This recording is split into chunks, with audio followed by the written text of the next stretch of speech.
come down to 7185 and interfere in the morning time. And I mean, this guy is just too much. And this W1IT, I really want his hide. I really do.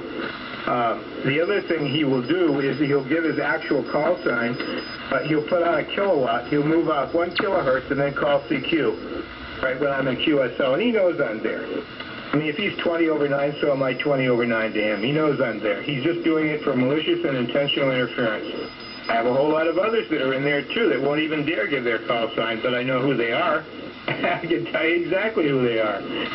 And we have a bad OO on this frequency, too, that's right in the middle. The ringleader is a bad OO from the ARRL, a ringleader, and he's been reported by several. He sits on this frequency, and he gives out OO cards to people he doesn't like. That's all he does. Now, it was my understanding that the official observers were supposed to not do that and mix into the conversations, the nets, or whatever that were going on any specific frequency. Yet his friends are right here. I heard him crying to his mama, K2RKB, a couple of days ago, crying to his mama for lunch. And then he's got another one down in Georgia he cries to, right on this frequency. And yet he's an OO, sits there, gives out cards. All my friends have received OO cards from him. Every single person I talk to has been harassed by this guy. He's nothing but a harasser, and we're going to get him taken out sooner or later. I mean, all the people he knows, 3 people. This guy is taken out. But anyway, enough of that. We got more important things to talk about, and that's global warming. I really don't know what we can do about it. Seriously, I was watching this science program a couple of days ago. These people are down in Antarctica doing research down there, and the ecology down in the Antarctic is just changing unbelievably, losing a lot of sea ice. The animals, the ecology of that area is changing so radically. And one thing that was said was that based on their measurements, that the global warming that's been going on since around 1900, most of that warming hasn't been on land. It hasn't been on land. It's been in the oceans. And the oceans are what drive snowstorms and drive hurricanes. And we got a hurricane out there right now, a big one. And that's where the energy is. It's in the oceans. That's where most of the temperature rise is. And the funny thing is that the oceans actually absorb heat. They're a big heat engine. And even today, if we could stop emissions and so forth, still a lot of Arctic ice and Antarctic ice and ice around the world would continue to melt because the oceans are so hot. The oceans are much hotter than they've ever been. And I don't know how anybody can see the scientific evidence and deny what's going on. You're talking about your sons out there in California. Boy, oh boy, I certainly hope they don't get into any of these chaparral, or what do they call them, fires. What do you call them? Not chaparral fires, but, well, you know what I mean. And when those fires get going, those canyon fires get going, they just wipe out everything in sight. It's not fun, and there's really not much you can do about it once one of those canyon fires gets going.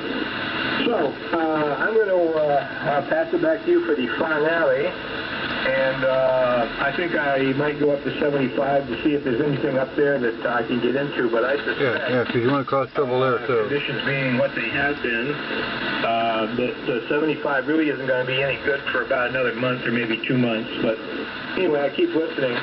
Last night I heard one of the big guns in England coming in 10 dB over 9. I think it was 8:30 our time. I should have written it down.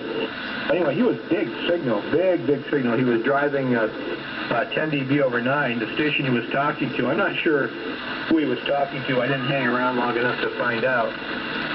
Their conversation didn't really interest me too much. I was interested in the signal level. But he was a good 10 dB over 9. Station he was talking to here stateside was only 5 to 10 over. So imagine this. I've got a station in England that's talking to a station in the USA on 75 meters, and they're both 10 dB over 9. Isn't that remarkable? Which tells me that the antennas that we mess around with here, the little ones, I've got a vertical too and so forth. I used to have a I used to have a quad loop type deal. I even had some phased dipoles. They weren't too high, but anyway.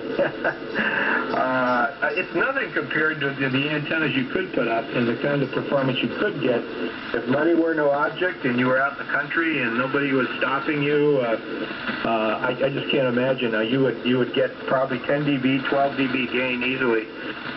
Because there was another English station on 75 last night. I think he was running a ground plane. He normally puts in a good signal. I've talked to him on 75 last winter. He runs a net on 3.795, and I forget his name right now. G0, is it PKP? But I could barely hear him out of the noise. I could hear what he was saying, but it was tough because right down there was a static about an S5, an S6. But then this other guy comes in down the band with his rag shoes, 10 dB over 9. Different antennas. Different antennas. It just goes to show you have to tickle the ionosphere where it wants to be tickled, and you can get a good signal through. Sometimes when you think there's no way of getting a good signal through. So in amateur radio, as in radio communications, there's always something to learn, and I always learn every day that amazing things can happen, amazing things that you wouldn't think could happen. So anyway, K6KPJ, I hope you're able to sell your Long Island house and settle in there in your retirement situation there. K6KPJ, K1LEM Echo Mike. K1LEM Echo Mike, K6KPJ.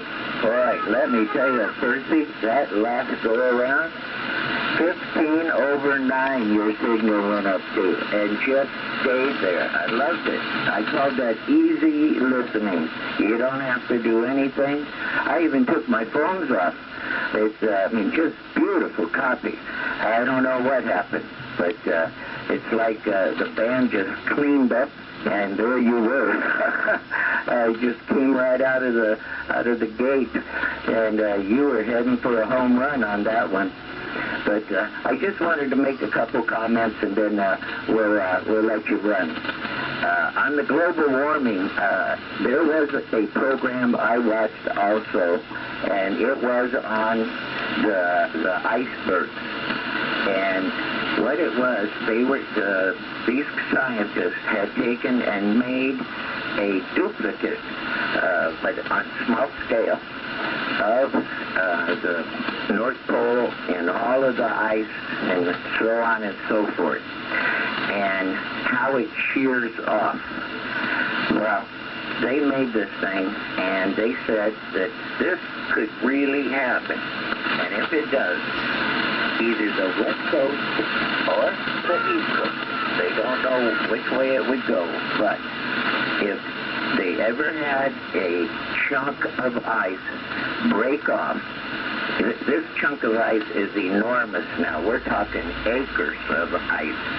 And as it goes down, it's got to come up, and it's making that big hole, as it's going down. Well, that turns into a tsunami. And that tsunami, believe it or not, when you said that the ocean has energy, you bet it does. Because as this tsunami was forming, it is going faster and faster and faster. And believe it or not, it's doing 300 miles an hour. And this tsunami is going to go either into the West Coast or the East Coast, one of the two. They think it would go into the West Coast, but it would wipe out almost half of California. I mean, it would drown everybody. That's just how they put it. And they showed how this thing works. And I'll tell you, it's scary. That is really spooky. And when you sit there and you're listening to the scientists say all this, it's true.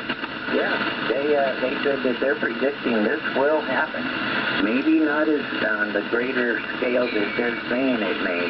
They hope it's a small scale because, it could be so dangerous that before you could evacuate, that thing would be across the ocean and already, turning into this gigantic tsunami. But that's just one of the things that I've been watching. And I've really been taking and keeping an ear, right there. But you never know. You really don't. As for, I did want to ask you one question on a quickie. The W1IT, is the guy's name Ron over? Yeah, Ron. No, I'm trying to think. I think it's Darren. Darren, over. Oh, okay.